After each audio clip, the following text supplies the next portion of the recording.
Hello, hello, I'm Erin Aid. And I'm Edward Harrison. Happy to have you here today. We have a special show for you.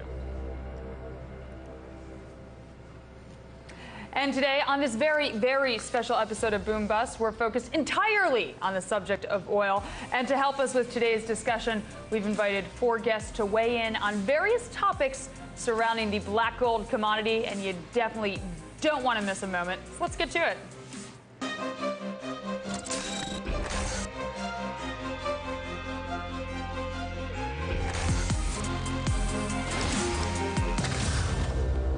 Boom Bust time, everyone. Now, first up, we have Maren Katusa.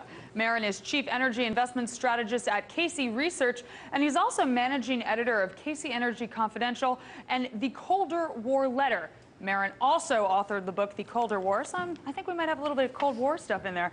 Next up, we have Daniel Alpert. He's a regular here on Boom Bust, and Daniel is a former partner of Oppenheimer and current managing partner at Westwood Capital. Now, Daniel has more than 30 years of international merchant banking experience, and he can certainly hold his own on any panel, so we are very lucky to have him here today. Thank you for being here, Daniel.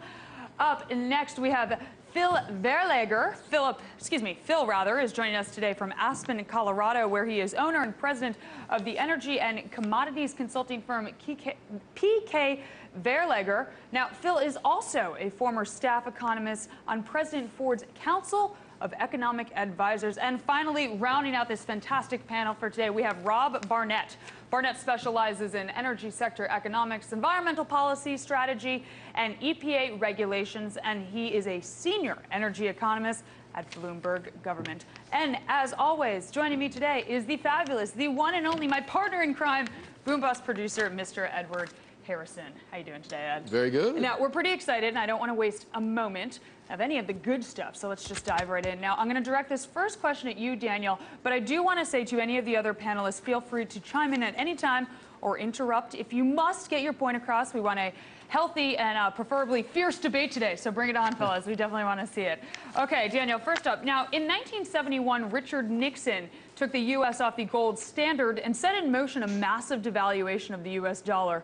Now, in an effort to prop up the value of the dollar, Nixon negotiated a deal with Saudi Arabia that in exchange for arms and protection, they denominate all future oil sales in U.S. dollars. Now, subsequently, the other OPEC countries agreed to similar deals, ensuring a global demand for U.S. dollars and allowing the U.S. to export some of its inflation. Now, this was obviously a pretty crafty deal on the part of Nixon, but my question is this. When will countries stop buying and selling oil in U.S. dollars, and does it matter? Daniel?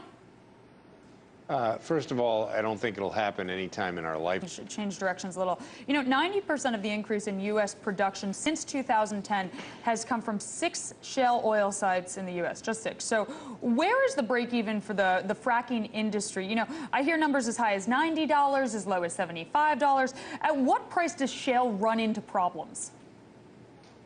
So we first have to understand that all shale formations are not equal. So let's start in the Marcellus on the East Coast. The gas companies there are making money under $2 per MCF. So that's half of essentially what Henry Hub's going for. So it's about a local market and infrastructure. If you look at some of the sweet spots in the Eagle Ford or in the Bakken, the right companies who've really improved their technology. To reporter Paula Schlier reporting for us from Iraq. But Maren, I want to direct this question at you. So what about Iraq? You know, we're seeing intensifying Sunni Shiite warfare throughout the Middle East right now. So if Iraq's production were to stop, there would be no spare capacity in rising oil prices. They likely would slow global growth and energy consumption. So is this something that we should be scared of? No. Definitely. I've spent time in Iraq and Kurdistan, and I look at what's going on there, the lack of infrastructure. You know, with sanctions with Russia, the question that a lot of people are asking now is whether or not what's going on in terms of Saudi Arabia has anything to do with a new colder war, whether or not the United States and Saudi Arabia got back together in some capacity and created this situation. Do you think that there is a new colder war going forward? Why don't I ask you, Rob, what's your thinking on that? I'd be pretty skeptical that the United States is actively coordinating with Saudi. Their production level is determined entirely by what their customers tell them they need, plus their own internal needs. They don't adjust the valve to a certain set level.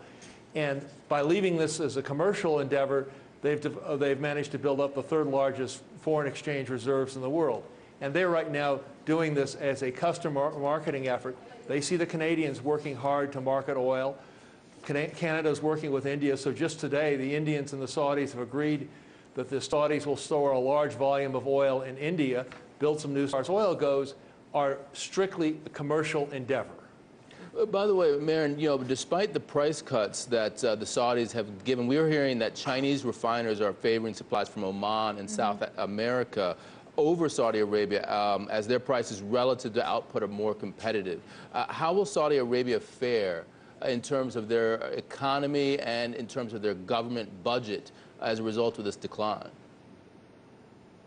So the number one buyer of the Saudi oil moving forward and even today will be China. Marin, Dan, Phil, Rob, thank you guys. You should have seen our gold show. Colin Roche and Peter Schiff were about to throw down, but we appreciate having you guys here. Thank you so much for all your insight. That's all the time we have for now, but thank you for watching. Please do tweet at us, check out our Facebook page. You know the deal. Thanks for watching Boom Bust. See you tomorrow. Bye-bye.